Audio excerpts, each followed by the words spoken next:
مولاي صل وسلم دائما أبدا على حبيبك خير.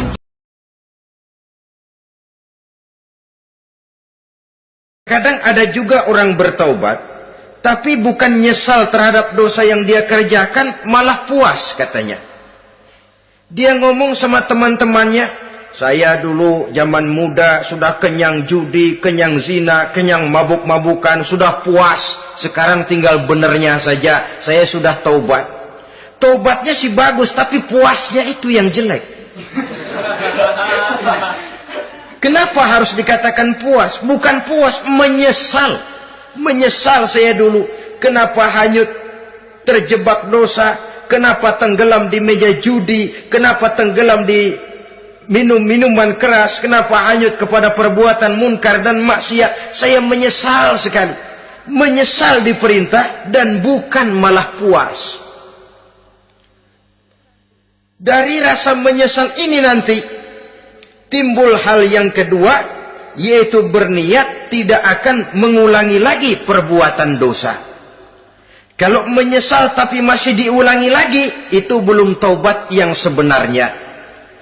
Saya kapok, menyesal, tidak mau minum minuman keras lagi. Besok tidak ada minuman keras, malah pusing. Nyari kesana kemari. Itu belum taubat yang sebenarnya. Jadi setelah menyesal, berniat tidak akan mengulangi lagi perbuatan dosa itu. Kalau menyesal tapi masih diulanginya lagi, itu sama saja dengan main-main. Saudara-saudara kaum muslimin rahimakumullah, barangkali itu yang orang namakan dengan taubat sambal namanya. Kita kalau makan nasi pakai sambal, pedesnya bukan main, repot, marah, ngomel.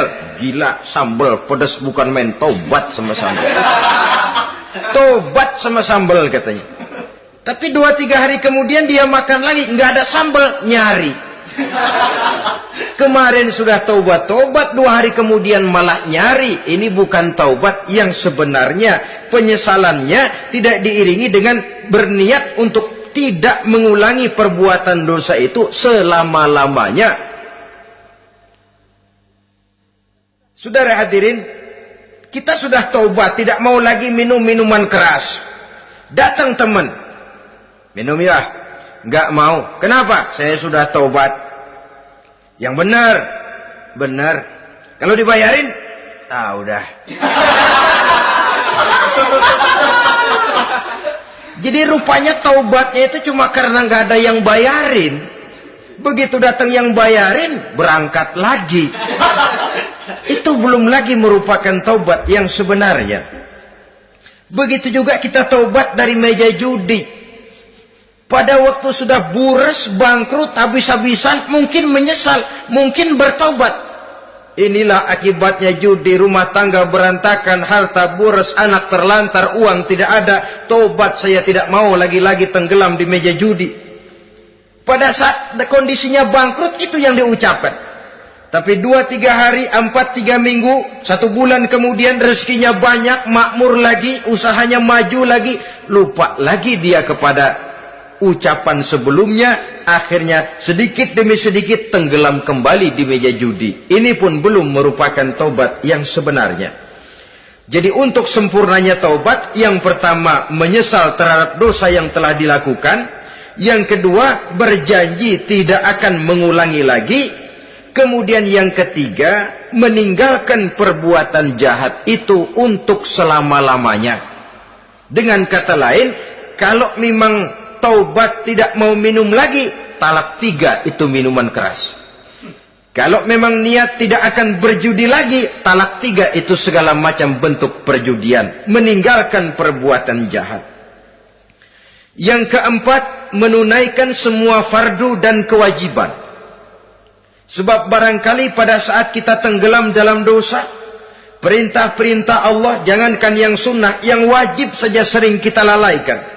Maka apabila diri telah berniat melaksanakan taubat, maka tunaikan semua kewajiban yang disyariatkan oleh agama kepada kita.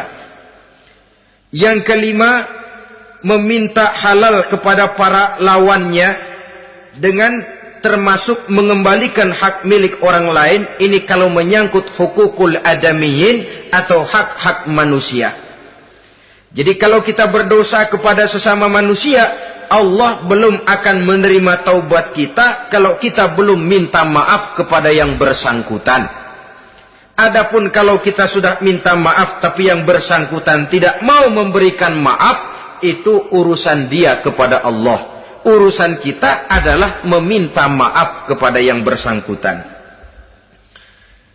Hal yang keenam, mendidik atau melatih diri untuk bertaat kepada Allah. Sebagaimana kita dulunya telah melatih diri, memperturutkan diri untuk berbuat durhaka. Lalu memperbaiki yang dimakan dan yang diminum. Itu juga merupakan ciri dari orang-orang yang melaksanakan taubat kepada Allah Subhanahu wa ta'ala. Kemudian apalagi memperbanyak istighfar di dalam kehidupan. Disabdakan oleh Nabi, inna likulli da'in dawa'un wa dawa'u zunubi al-istighfar.